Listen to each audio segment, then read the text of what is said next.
Amém. Graça e paz, irmãos, mais uma vez. Glória a Deus, né? Nós estamos aí, já vamos fazer 3 meses que nós estamos nesse propósito, né? Nessa conferência, falando sobre direções de Deus em meio à crise. E a gente vai aprendendo com o Senhor, né? Vamos aprendendo muitas coisas. E aquele que tem estado atento, né? Nesses dias, aquelas pessoas que vieram aqui ministrar sobre as nossas vidas, os pastores, os irmãos que ministraram aqui. Um tópico que eu sempre prestei atenção nessas mensagens é sobre confiar na soberania de Deus. E confiar na soberania de Deus nem sempre ter tudo explicadinho, né? A gente não tem tudo pronto, né? Tudo explicadinho. A gente confia, não confia só naquilo que nós não compreendemos. Na verdade, confiamos em tudo. E a fé não é anular a racionalidade ou a intelectualidade de ninguém. A fé é tornar-se a si mesmo servo e humilde da grandeza de Deus. Porque muitas às vezes alegam que quem usa a fé para tudo acaba, na verdade, usando isso como uma justificativa para algo que não consegue explicar. Na verdade é o contrário, irmãos. Na verdade, a fé é essa experiência no vazio mesmo. No vazio para mim, mas na plenitude daquilo que Deus quer fazer.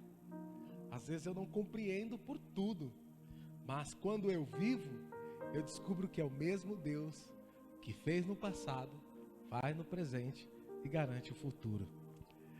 E hoje eu quero partilhar um texto lindo que está no livro de Êxodo, capítulo 21, dentro desse tema, direções de Deus. Olha, irmãos,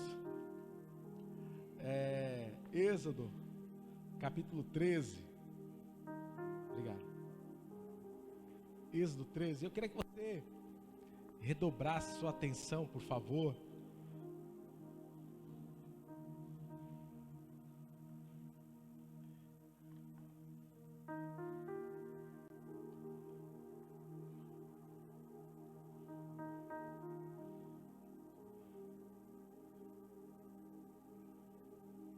Êxodo capítulo 13, versículo 21.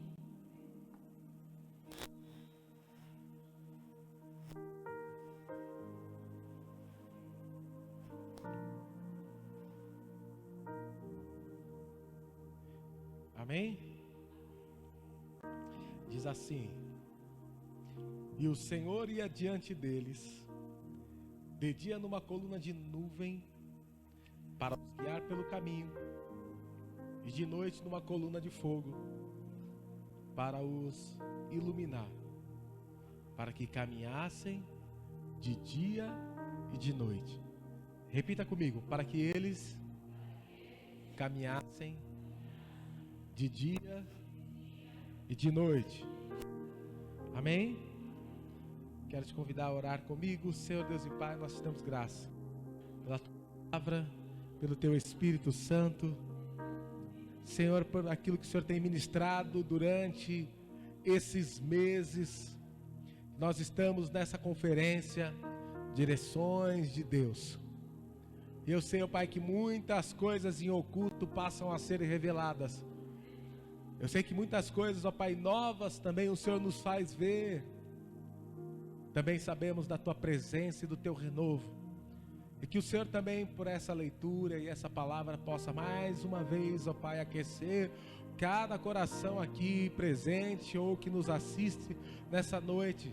Que a tua palavra, Pai, venha sobre nós, sim, Pai, como chuva temporã, a fim de fazer germinar, ó Pai querido, frutos, reflexões e ações para a glória do teu nome. Em nome de Jesus. Amém e amém. Amém ou não amém?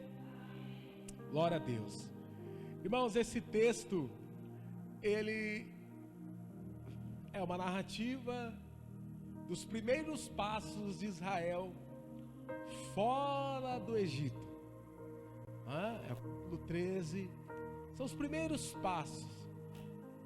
E enquanto eu li esse texto, eu passei a observar o que mais a narrativa quis afirmar nesses primeiros passos.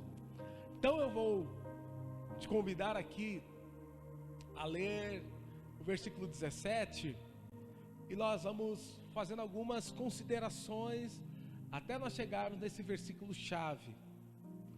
O versículo 17 diz: ora, quando o Faraó deixou ir o povo, Deus não os conduziu pelo caminho da terra dos filisteus, se bem que fosse mais perto, porque Deus disse: para que porventura o povo não se arrependa e, vendo a guerra, volte para o Egito.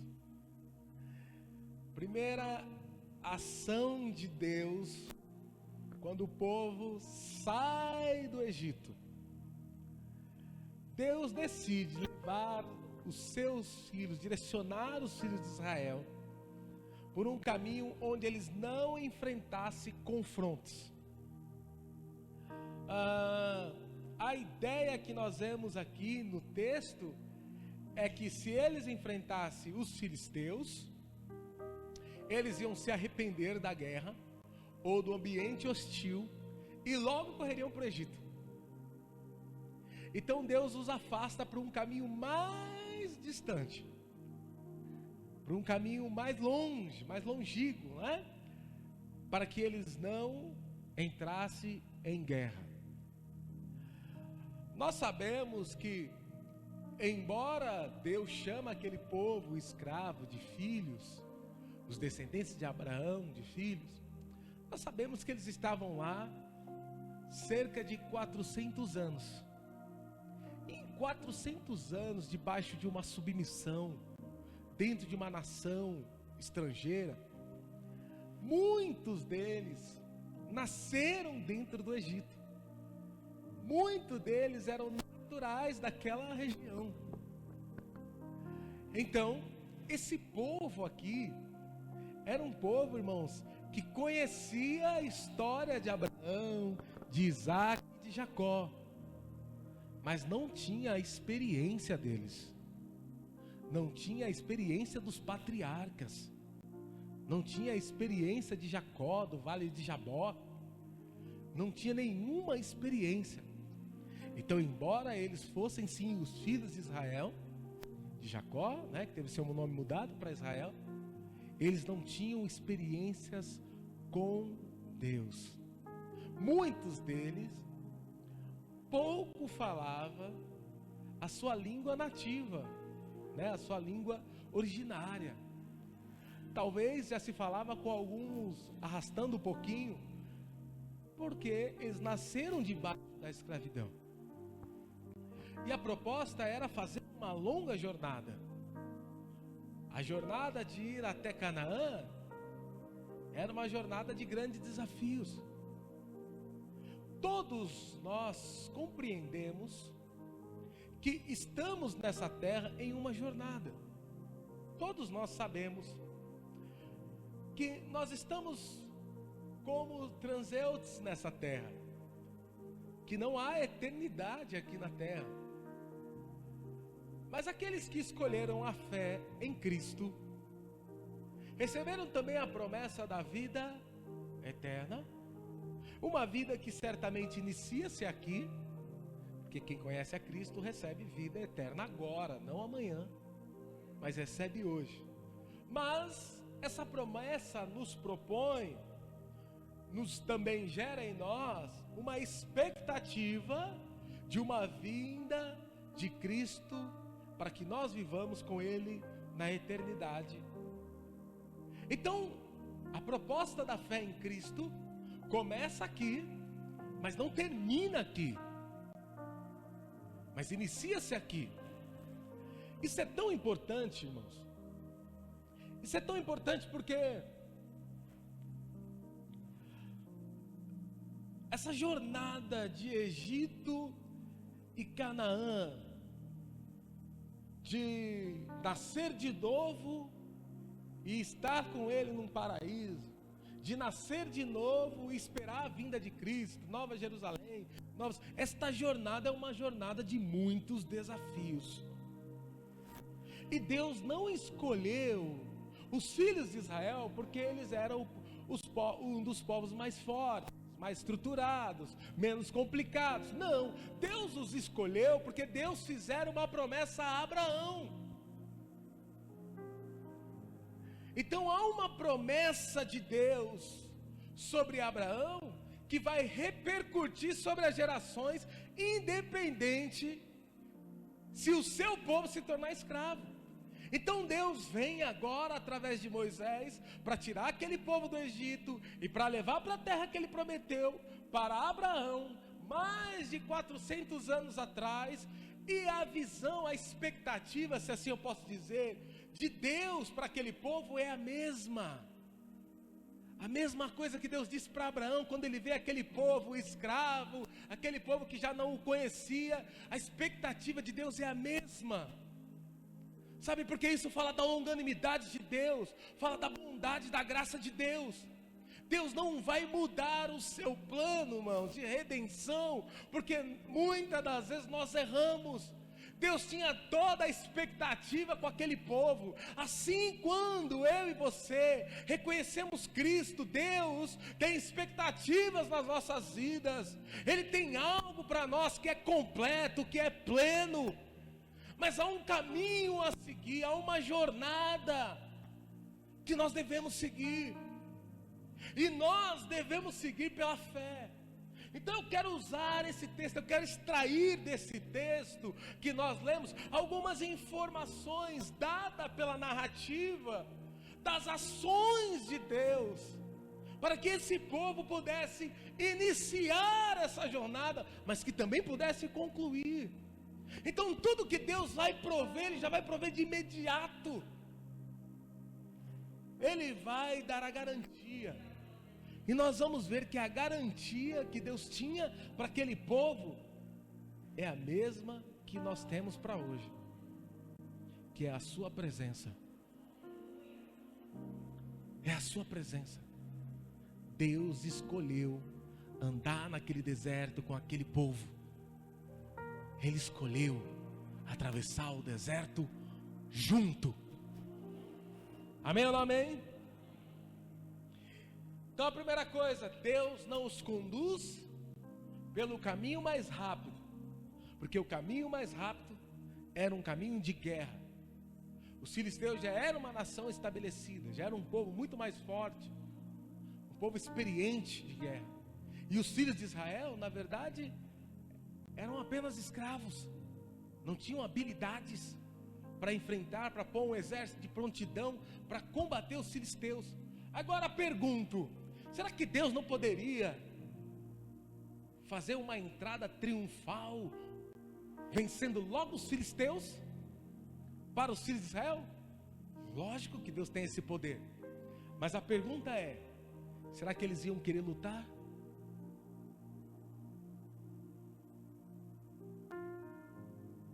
Será que eles iam lutar ou iam correr? Eles iam correr.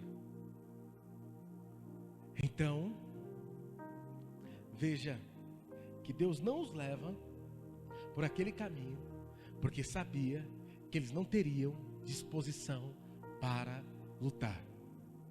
Então Deus já nem os leva, porque eles teriam que lutar.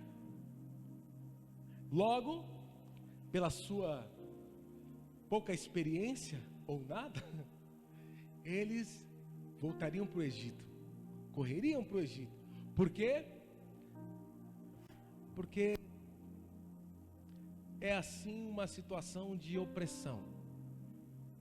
Muitas das vezes a inatividade não significa liberdade.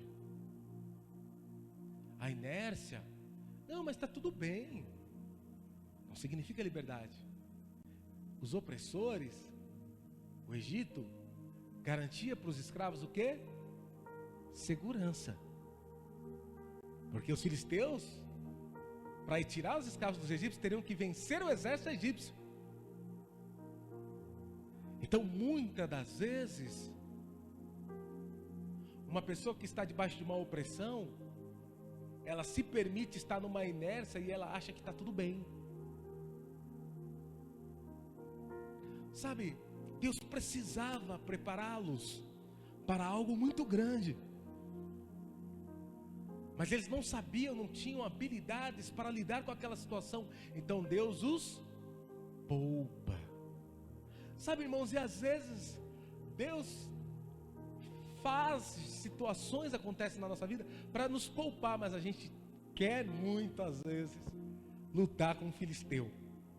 E Deus sabe que nós não vamos dar conta. Mas às vezes a gente quer seguir. Mas ali, Deus vai levando eles. E o próximo versículo vai dizer assim que Deus, na verdade ainda no mesmo, diz assim que Deus faz o quê? Faz eles rodearem. Versículo 18: mas Deus fez o povo rodear pelo caminho do deserto, perto do Mar Morto. Olha, irmãos, Deus os levara para um caminho mais longo, dar a volta. Sabe, irmãos, às vezes a gente precisa permitir que Deus nos conduza, ainda que o caminho, ainda que nós não entendamos todas as partes, porque Deus conhece detalhes que você desconhece. Deus conhece limitações suas que nem você ainda conhece. Por isso Deus também trabalha em nós limitações que nós não trabalhamos. Uma vez eu ouvi uma pessoa falando, eu não me lembro o nome do tenista, né? Eu posso estar equivocado aqui, não vou dizer o nome, mas era um tenista que tinha muita dificuldade em arremessar com o lado esquerdo do corpo.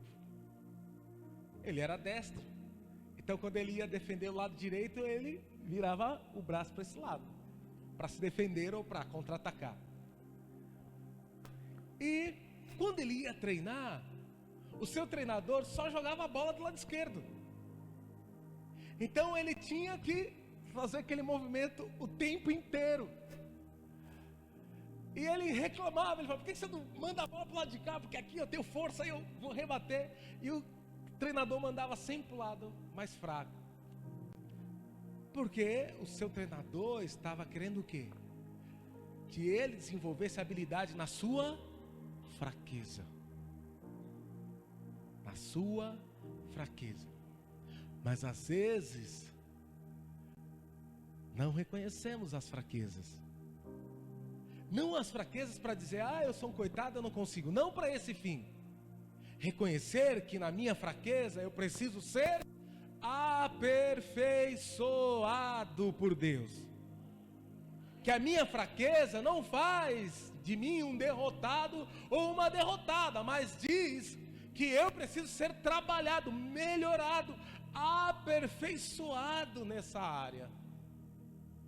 Então Deus leva eles para um caminho mais longe, mas os leva para um caminho sem saída. Então Deus não os leva para a guerra com os filisteus, mas leva eles para um caminho sem saída, que é o mar de juncos, o Mar Vermelho. E quando eles chegam diante do Mar Vermelho, eles descobrem que era um beco sem saída.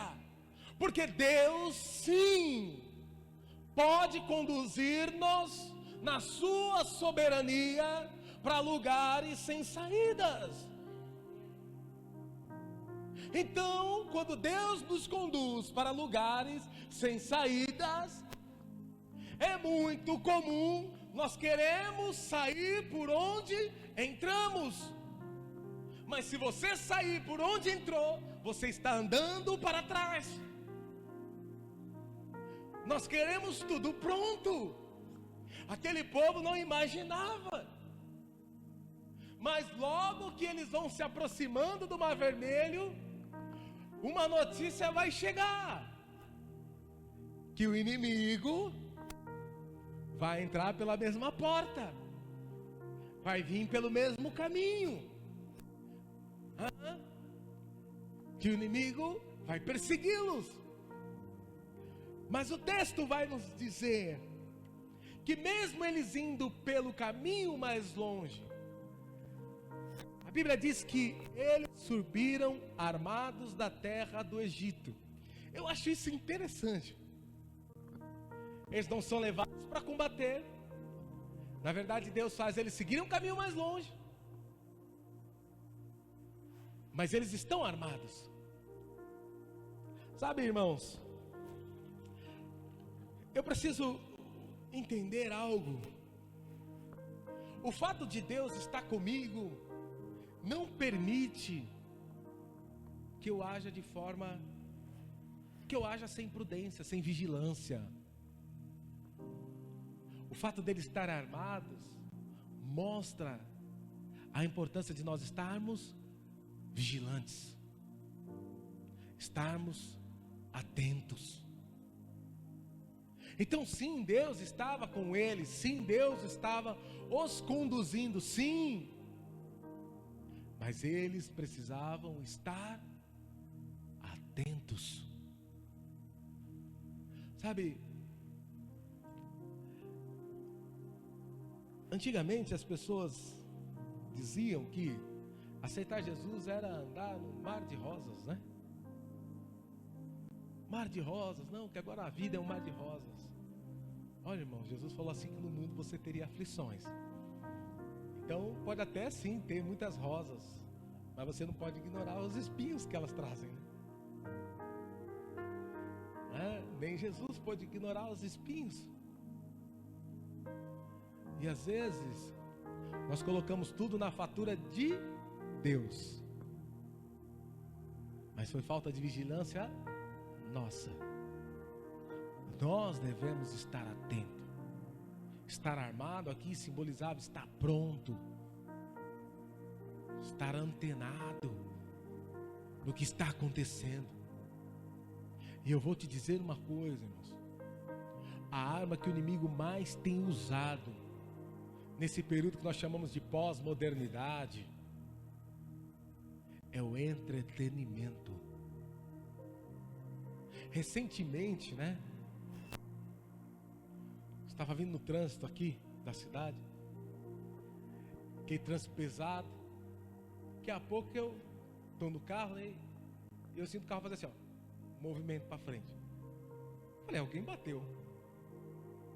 Puxei o freio de mão, liguei o pisca-alerta, puxei o freio de mão, desci.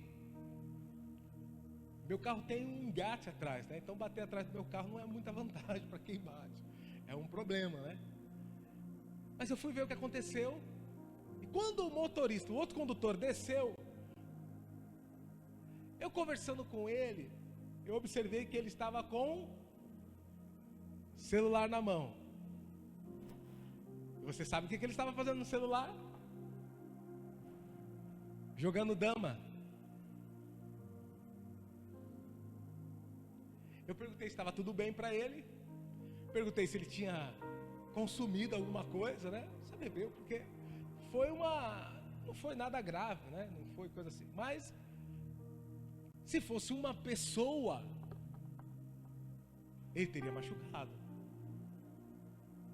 Mesmo sendo devagar, ele teria machucado. E ele estava distraído com o jogo de dama. Então veja, a distração pode ser um vilão gravíssimo, que nós só atentamos às vezes quando acontece conosco.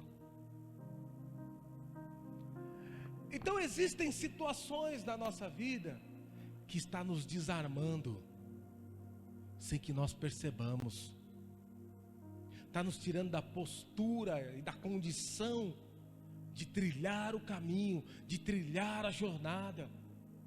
Então quando o Senhor te chamou, você tinha muito fôlego, um desejo de estar na igreja dia, tarde e noite, e de orar, você tinha muita vontade, mas agora tanto faz como tanto fez. Por quê? pequenas coisas estão desarmando você. Pequenas coisas estão drenando a sua força. Coisas pequenininhas. Coisas que não parecem ser um problema. Mas a orientação para os filhos de Israel é que eles andassem, mas eles andassem armados. Por quê? Porque caminhar no deserto não é igual hoje, irmãos. É desbravar caminhos novos. Eram trilhas difíceis, perigosíssimas. Tinha bandos de assaltantes, cidades inimigas que eles iam cruzar. A história de Israel vai se tornar uma história de confronto. A gente vai vendo que à medida que eles vão chegando perto de Canaã, as guerras vão se intensificando. Eles vão tendo mais e mais guerra, mais guerra, quando eles estão próximos. Por quê? Porque ninguém queria facilitar, não, irmãos, para que eles vencessem. E às vezes nós achamos que o inimigo da nossa alma está a fim de facilitar, porque a gente está indisposto. O diabo não quer facilitar para ninguém, irmãos. Ele quer derrotar, ele não quer que você termine. Ele não quer que você cruze a linha de chegada. Então vem distrações, vem de tudo um pouco, para drenar você, para que quando vier uma parte mais intensa, você esteja despreparado ou despreparada. Nós vamos ver que, à medida que eles vão avançando, eles vão acampar. O versículo 20 diz que eles acampam, eles partem de Sucote, e eles acampam em Etam, que é a entrada do deserto. A entrada do deserto, eles vão acampar ali, em Etam, na entrada do deserto. Eu acho interessante essa parada deles, porque eles param ali e eles têm que montar o seu acampamento. Eles têm que montar acampamento na entrada do deserto. Sabe, irmãos, nós vamos ver processos bem simples que às vezes nós queremos atropelar. Sabe, existem situações que nós vamos enfrentar, mas nós temos que nos posicionar e nos acampar para refletir como iremos lidar com o que estamos passando. Nós não podemos sair fazendo as coisas por impulso, ou porque apareceu. Quem disse que você tem que ter resposta pronta para tudo? Quem disse que você nasceu preparado para tudo? Nós não nascemos preparados para tudo, e nem sempre temos respostas para tudo.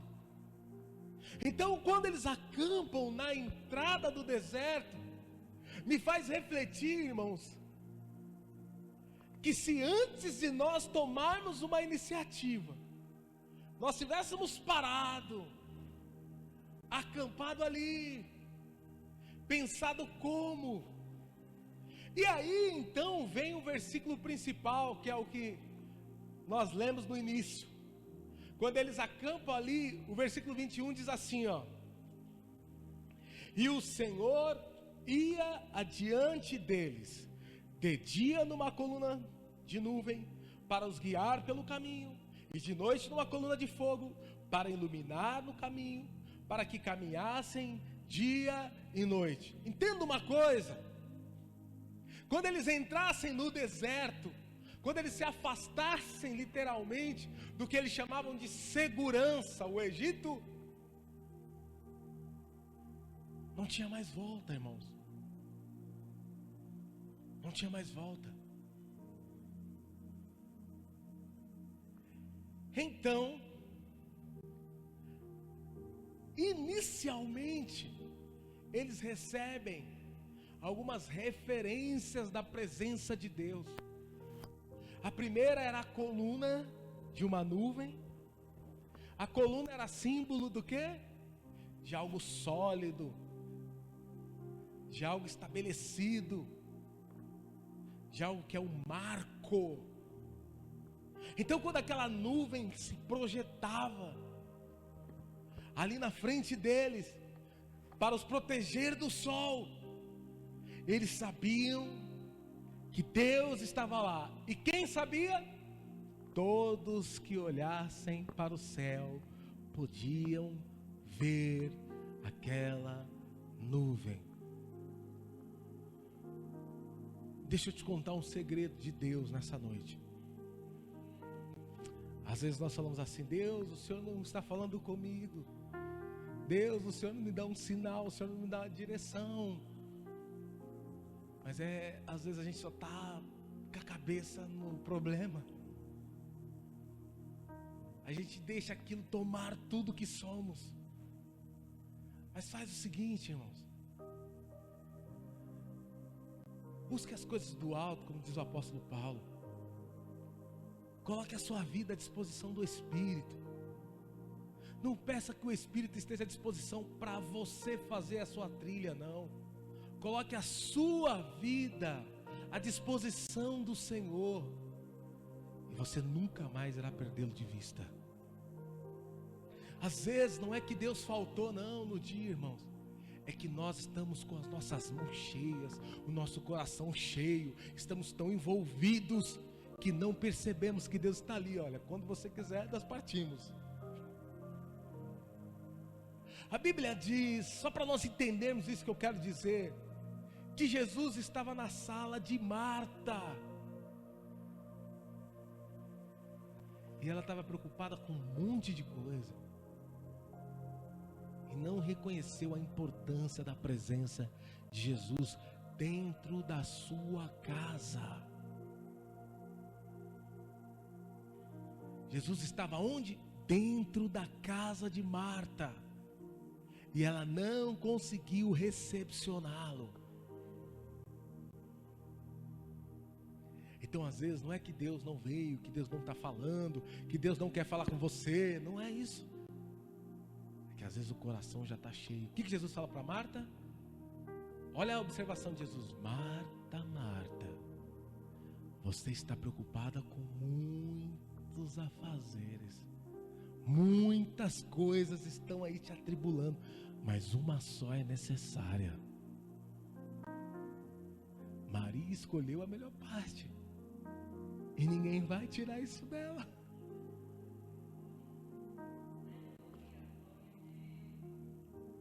Eles acampam antes de entrar no deserto. Eles acampam antes de seguir. Eu e você precisamos, irmãos, parar antes de entrarmos em algo novo. Precisamos refletir, precisamos orar, pedir misericórdia, graça do Senhor. Não faça por impulso, meu irmão. Não vai fazendo porque está todo mundo fazendo, não. Pare, reflita, peça direção ao Senhor. E o texto diz que o Senhor ia diante deles. Quem é que ia adiante? O Senhor ia adiante, irmãos. O próprio Deus escolheu andar naquele deserto. O Senhor escolheu aquele deserto para estar com os seus filhos. Eles eram os melhores? Não. Eram os mais fortes? Não. Eram os menos problemáticos? Não. Mas Deus o escolhera pela promessa de amor que Ele tinha com Abraão. O Senhor te escolheu porque Ele te amou primeiro. Então você não pode deduzir que Ele te abandonou em algum momento, mesmo que esse momento seja o deserto, porque isso não é verdade. Isso não é verdade. Foi Ele que escolheu te buscar. Foi Ele que entrou no Egito. Irmãos, Deus não colocou Moisés na fronteira do Egito. Deus falou: Moisés, entra no Egito e fala com o opressor para liberar os meus filhos para me adorarem. Diga a Ele que esses escravos que para ele não tem valor, que é apenas massa de manobra, que é apenas mão de obra, eles são meus, eles são os meus filhos, eu os amo e eu vou resgatá-los. Às vezes eu vejo tantos cristãos que dizem ter conhecido a Cristo, desesperados, perdidos, sem orientação, como se Deus não tivesse vindo até nós, como se nós um dia tivéssemos o escolhido e não Ele tivesse nos resgatado. Então sofremos de dilemas de pessoas que não têm a fé no Cristo. Sofremos dilemas dessa geração. Sabe, irmãos, você pode servir essa geração ou ser oprimido pelas mazelas dessa geração. Você escolhe. Não, mas é estatística. Agora isso aí está acontecendo com todo mundo. Você pode escolher ser uma estatística, ou você pode escolher andar com o Senhor, mas primeiro acampar com Ele. Acampe com Deus. Quanto tempo você não faz aquele acampamento no seu quarto de oração? Aquele acampamento para falar: Senhor, se o Senhor não falar, eu não faço. Se o Senhor não me der uma direção clara, eu não vou. Se o Senhor não pedir para eu falar, eu fecho a minha boca. O Senhor ia adiante deles, ora numa coluna de nuvem, ora numa coluna de fogo. E a proposta de Deus eram duas: guiar, governar, presidi-los, governá-los. Você escolhe responder ao que Deus está te direcionando. Se a nuvem parou, nós não vamos andar hoje, a nuvem parou. Mas se a coluna andar à noite, andaremos à noite hoje. Às vezes esquecemos que o Senhor colocou aquela nuvem de dia para guiá-los e a coluna de fogo à noite para aquecê-los, mas para iluminar o caminho, para que eles não andassem às escuras, mesmo à noite eles pudessem ter visão, mesmo em dias de trevas, mesmo em dias difíceis. Deus não permitia que os filhos de Israel perdessem a visão. Sabe, o Senhor escolheu aquele deserto, e a proposta de Deus é que eles caminhassem durante o dia e durante a noite. Sabe, caminhar diante do dia é o mais fácil, né? Porque o dia nós já estamos acostumados, a luz do sol para trabalhar. Mas e quando vem a noite? E você tem que atravessar noites, dias que você não conhece, trevas que te confundem, que te desorientam no caminho. Deus queria que eles caminhassem também, quando fosse necessário, eles teriam que caminhar durante a noite. Mas para nós caminharmos durante a noite, em pleno deserto, eu quero te dizer, irmãos, que se não for o Senhor, você não consegue. Você não consegue. Porque a noite coloca tudo em xeque. A primeira coisa que você perde nas trevas é a direção. Não tem visão. Os bons navegadores usavam as estrelas, porque olhar o horizonte não ajuda. Olhar o horizonte era ver trevas. Então nas navegações marítimas eles usavam eles usavam o ponto de luz, diga, o ponto de luz. Eles olhavam para onde tinha luz, usavam as estrelas para se orientar. A proposta de Deus é que quando eles enfrentassem dias longos e noites severas, eles não deixassem de caminhar. Sabe, irmãos, tem muita gente parando. Essa pandemia parou mesmo, e parou mais do que deveria. Muita gente foi parando, porque foi trocando o seu ponto de orientação. Foi olhando em volta e foi vendo que a situação não era boa, e foi se entregando, foi desistindo, foi desanimando, foi procurando culpado, foi procurando um responsável, foi justificando as suas ações e começou a parar. Mas deixa eu te dizer algo do Senhor hoje. Existia uma figura entre os filhos de Israel que era exatamente para esse momento.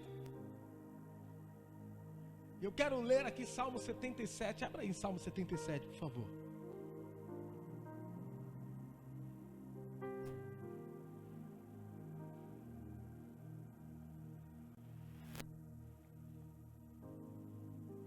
Salmo 77, versículo 21. Olha o que o salmista diz.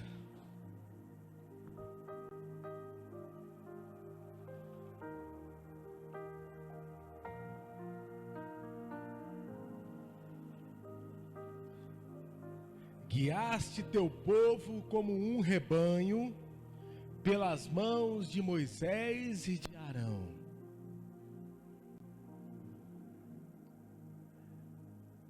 Às vezes o povo não queria seguir a referência. 77, 21. Ah, desculpa, é a versão. É, que essa versão de Jerusalém é 21, desculpa. Sabe, existem momentos que o povo não queria seguir, não. A nuvem começou a se movimentar, a coluna começou a andar, e o povo olhava o horizonte e falava assim: poxa, agora que a gente achou um oásis, não é aqui o melhor para nós? Chama Canaã aqui? Não, então não é. Mas às vezes o povo parava e não queria retomar a caminhada. Então tinha uma figura entre eles chamada Moisés. E como diz o texto, Moisés é aquele que tomava pela mão o rebanho. Moisés era aquele que falava ao povo: nós temos que ir, porque a nuvem já está se movimentando. E muitas das vezes o povo estava distraído com o quê? Com as coisas do horizonte. Então Moisés: olha, nós vamos andar. Arão, diga aos príncipes aí, diga aos líderes, diga a cada casa representada de cada tribo: nós vamos andar, nós já estamos partindo, desmonta acampamento, nós vamos partir, vamos embora, vamos andar. E às vezes o povo estava ali, acharam apenas um pequeno curso d'água, de água fresca. Não, vamos ficar aqui, vamos plantar aqui, vamos morar aqui, mas aqui não é nossa Canaã.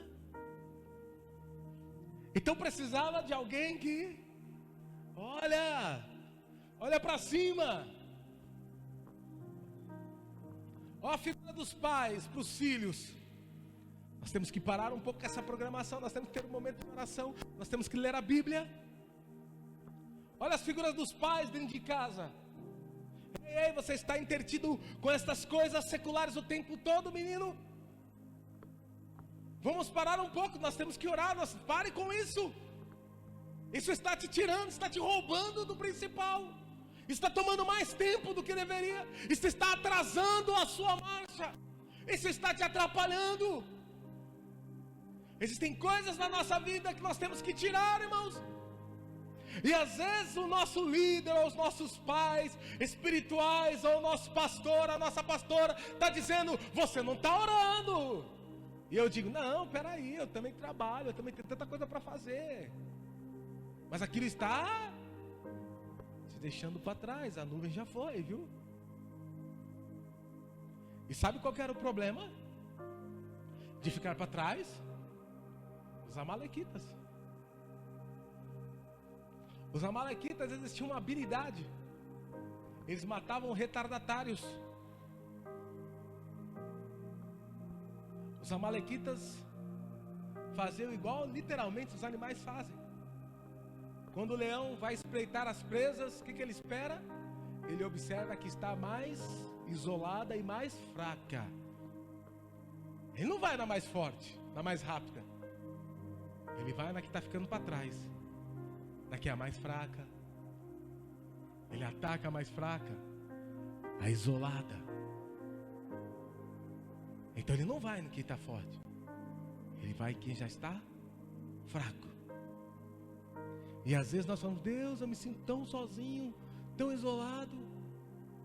Mas quanto tempo o Espírito já disse para você: por que você está parado dentro de casa? O que você está fazendo aqui? Quanto tempo essa voz está dizendo a mesma coisa? E você acha que você não foi de novo, você não respondeu, você não fez o que deveria. Você acha que você está adiantado? Não. Você acha que está no tempo de Deus? Não. Você está no seu tempo, você está atrasado. Porque quem é diante, diga: o Senhor. O Senhor ia adiante deles. Então quando a nuvem andava, era a vontade de Deus que eles andassem. Quando a nuvem andava, Deus está dizendo: vamos embora. Já deu tempo. Ora, às vezes nós esquecemos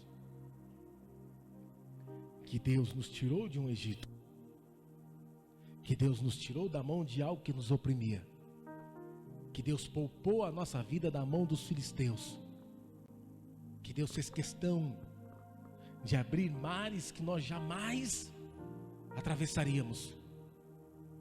E às vezes achamos que estamos fortes o suficiente para fazer escolhas sem Deus. Nós nunca alcançaremos independência. No reino de Deus, os filhos alcançam maturidade, mas não alcançam independência. Não existe independência no reino do Pai. No reino do Pai, todos nós dependemos dEle. Alcançamos maturidade, independência não. Quando você está entendendo, diga amém. Então Moisés estava ali guiando o povo. Vamos. Às vezes Deus coloca pessoas para nos dar um empurrãozinho, que a gente está muito acomodado, né? Estamos achando que o deserto é o melhor lugar, porque achamos um veio d'água. Estamos achando que o deserto é morada, e não é não, irmãos. Às vezes Deus abre uma portinha desse tamanho para nós, e nós achamos que aquela porta é a própria Canaã. Achamos que aquilo é tudo que Deus quer para nós, mas aquilo é tão insignificante diante daquilo que Deus tem para nós. E nós colocamos aquilo em altares e tiramos o olhar daquele que está diante de nós. Eu acho interessante a proposta de estar adiante. Estar não só à frente, mas estar à nossa frente. Não é só estar à frente, é estar na nossa frente. Presença. Então, eu quero concluir lendo um texto de Isaías 63, que fala do mesmo contexto. Esse texto é um texto refletivo do que Deus fez no deserto.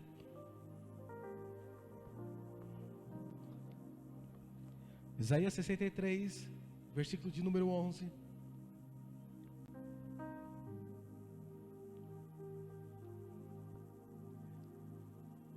Mas depois lembrou-se dos tempos antigos, de Moisés seu servo, onde está aquele que o fez subir do mar, o pastor do seu rebanho? Ora, não foi Moisés, irmãos? O tirado das águas? Onde está aquele que pôs o seu Espírito Santo no seio do seu povo? Aquele que acompanhou a destra de Moisés com o seu braço glorioso, que fendeu as águas diante deles, assegurando para si mesmo nome ou renome eterno, que fez trilhar pelos abismos como o cavalo trilha o deserto sem tropeçar, como o gado que desce para o vale, assim o Espírito do Senhor os conduziu para o repouso. Assim conduziste teu povo, fazendo para ti nome glorioso. Olha desde o céu e vê, desde a tua morada santa e gloriosa, onde está o teu zelo e o teu valor, a tua compaixão para comigo. Com efeito, tu és o nosso Pai, ainda que Abraão não nos reconhecesse, Israel não nos tomasse conhecimento de nós, tu, Senhor, é o nosso Pai, é o nosso Redentor.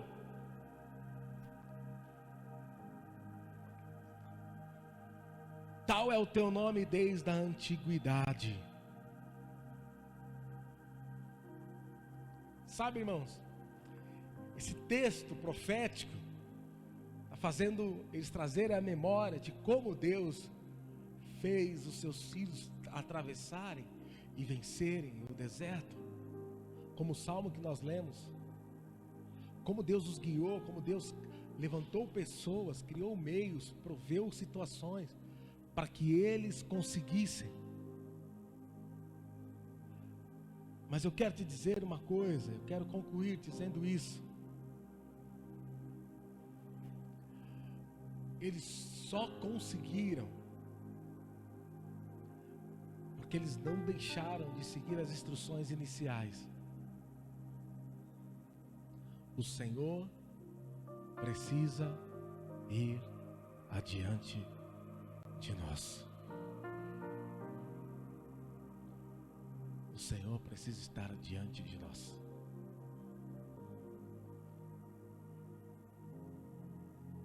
A nossa oração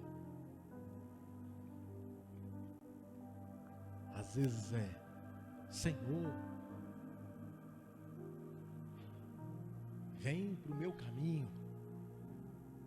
Senhor, vem para o meu mundo, vem para a minha realidade. Mas a nossa oração deve se assemelhar com a do seu filho. Senhor, seja feita a tua vontade. Seja feita a tua vontade. Às vezes a vontade de Deus nos levará a caminhos mais longes. O que Ele está fazendo? Esse caminho é mais longe. O que Ele está fazendo? Esse caminho não tem saída. Onde Ele vai? Onde Ele acha que vai? Onde ela acha que vai? Isso não tem mudança. Às vezes Deus nos leva para caminhos mais longes, caminhos mais difíceis. Mas eu posso te dizer uma coisa: o Senhor sempre estará contigo. Jesus disse isso para os discípulos quando sugeriu que eles caminhassem. Jesus diz assim: olha, ide pregar o Evangelho, ide, vamos caminhando, leva essa mensagem, vai batizando o nome do Pai, do Filho e do Espírito Santo, ensina eles a obedecer tudo que eu vos tenho dito, vai levando, vamos caminhando, vamos nessa jornada. Mas ele termina dizendo assim: estarei convosco até a consumação dos séculos.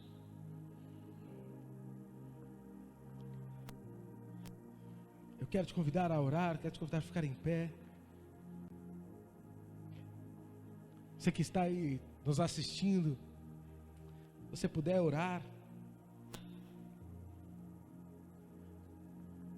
Eu quero te dizer que tudo que nós precisamos nessa jornada, nessa terra, o nosso Senhor é suficiente. Tudo, irmãos, tudo. Não se encante com os oásis.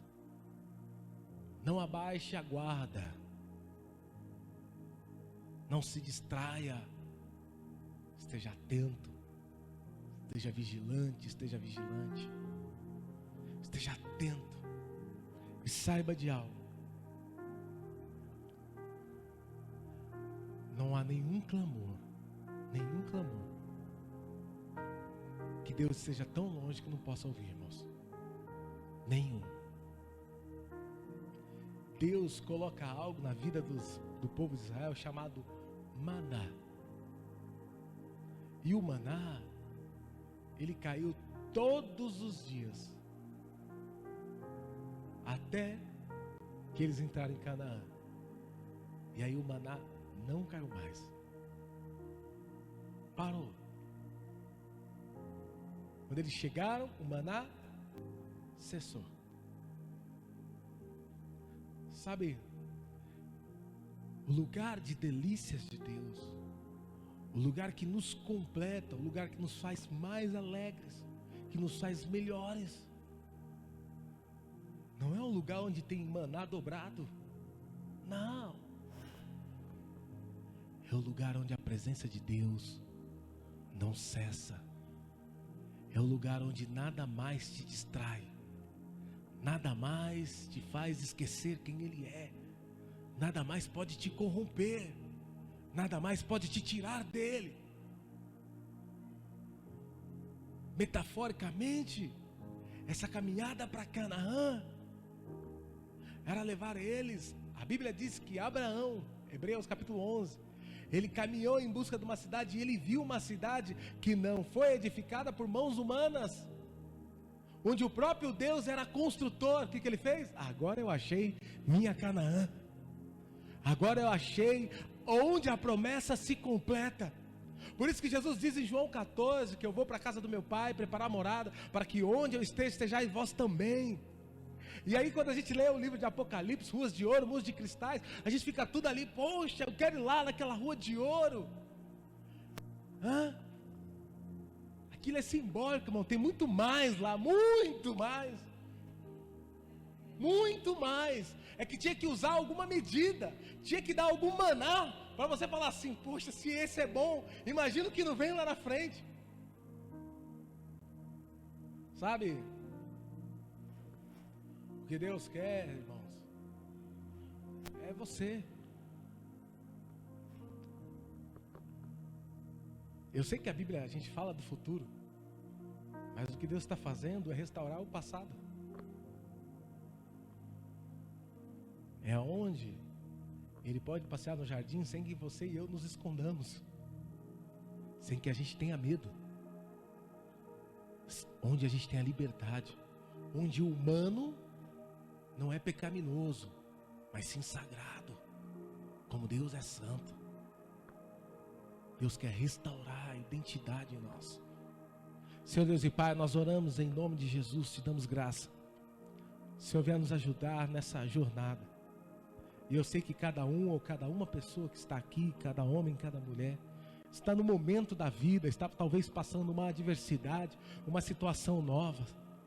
Mas hoje nós estamos aqui acampados na Tua presença, Senhor, te pedindo, Senhor, vá diante de nós, Senhor, nessa situação.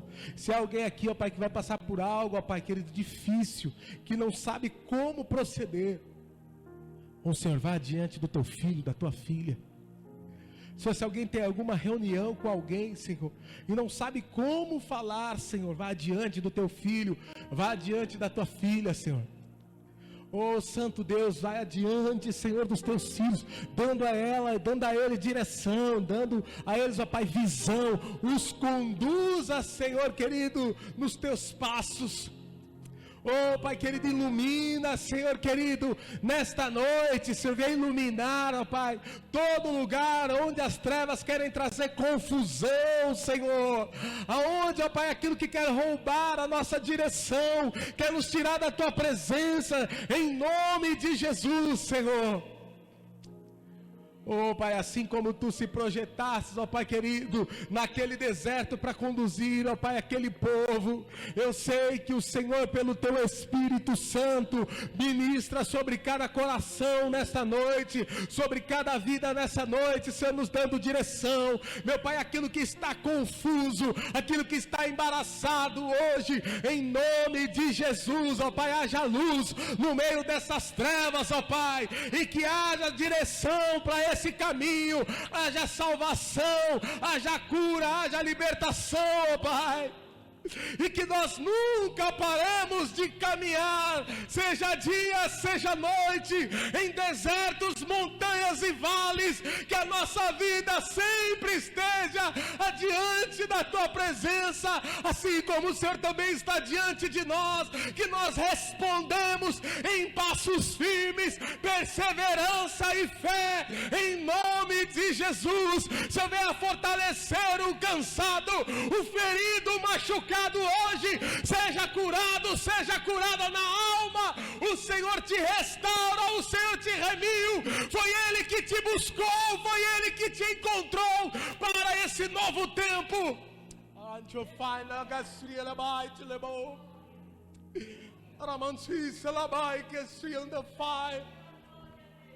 O Senhor te escolheu com um grande propósito. Caminha, servo, caminha, serva do Senhor, dia e noite, esteja na presença dEle, não desanime, porque a promessa dEle não é pelos seus feitos, é pelo amor eterno dEle sobre ti. Aleluia! Há uma promessa de Deus sobre a sua vida. Há uma promessa feita por amor e não por obras.